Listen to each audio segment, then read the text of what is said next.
disconnected. Okay. It's biological, but gender is a completely different thing. No, gender is not disconnected from sex. So. It's not completely disconnected, but it's still a cultural thing. It's still from society. It's Okay. No, it is not in the mind. Okay, you're not a man if you think you're a man. And I didn't say pretending, or if I did, I shouldn't have said pretending. Let me amend. You said playing. Okay, I said a boy who thinks he's a girl. That's the usual phraseology I use. Not playing. I usually say a boy who thinks he's a girl or a girl who thinks he's a boy, which is technically what we're talking about here. As far as the actual psychological issues at play, it used to be called gender dysphoria or gender identity disorder. Now they call it gender dysphoria. The idea that sex or gender are malleable is not true. Okay, and I'm not denying your humanity if you're a transgender person. I am saying that you are not the sex to which you claim to be. You're still a human being, and you're a human being with an issue that I wish you Godspeed in dealing with in whatever way you see fit. But if you are going to dictate to me that I'm supposed to pretend that men are women and women are men, no. My answer is no. I'm not going to modify basic biology because it threatens your subjective sense of what you are.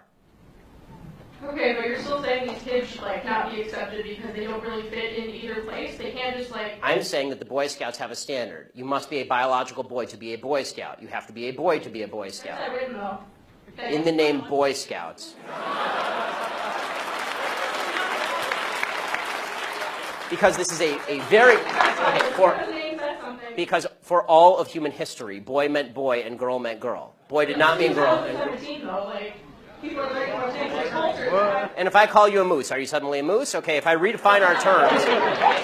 No, yes, that's right. Men and women are a completely different thing. This is true. Have you ever met a man or a woman? They're completely different. Completely different thing. You can't just say you're a cat. It's not a thing. It's genders. It's not saying you're okay, why is that? I don't understand. Why? Okay, let me ask you this. Okay, I won't ask you how old. I will ask you how old you are, okay? Because you're young enough that it's probably not insulting to ask you. So. I'm 22, so I'm probably young and naive, right? No. Why aren't you 60? Why aren't you 60? And why can't you identify as 60? What is the problem with you identifying as 60? It's not the same as gender. You can't just... You're right. Age is significantly less important than gender. You can't magically change your gender. You can't magically change your sex. You can't magically change your age. You can still legally change it. People recognize it. You can't legally change your age, by the way. Obviously. You can change your name, you can change your sex, you can change your identity. Just because you can do things legally doesn't mean that they are correct biologically. You could do lots of things in the past that were incorrect biologically and correct legally. For a long period of time in the United States, sterilization of the mentally ill took place. That didn't make it okay. Skinner versus Oklahoma. Justice Oliver Wendell Holmes wrote the decision. Right. I still don't understand why these children that are... It's not a matter of open-minded and accepting. I want them to get treatment that they see fit, but that's not involving me. The idea behind the transgender movement as a civil rights movement is the idea that all of their problems would just go away if I would pretend that they were the sex to which they claim membership. That's nonsense. The transgender suicide rate is 40%.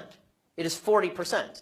And according to the Anderson School at UCLA, it makes no difference. There's a study that came out last year. It makes no difference, virtually no difference, statistically speaking, as to whether people recognize you as a transgender person or not, which suggests there's a very high comorbidity between transgenderism, whatever that mental state may be, and suicidality. That has nothing to do with how society treats you. Do you think it could be because of their bullied at school? No, I don't think that. I do not think that the discrepancy. I do not think the discrepancy. First of all, I'm against bullying of any sort. Okay, the idea that somebody would beat somebody up is terrible. Okay, as somebody who's viciously bullied in high school, I'm not a fan of bullying. But the idea that the normal suicide rate across the United States is 4%. The suicide rate in the transgender community is 40%. The idea that 36% more transgender people are committing suicide because people are mean to them is ridiculous.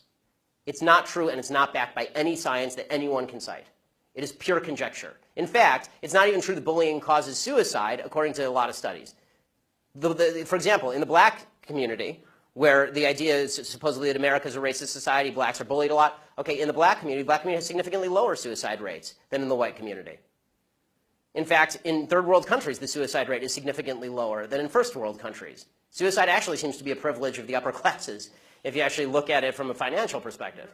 So the idea that suicidality is directly a result of people like me saying, no, men are not women and women are not men, it's not true. It's also. So you think it doesn't impact their identity at all, or their depression, or how they feel about themselves? I think the idea that you're going to sacrifice the entire society's proper definition of sex because you think that there is in legal terms, somebody with an eggshell skull, meaning that somebody who has a pre-existing condition that makes them more susceptible to criticism, that is not a way to run a society.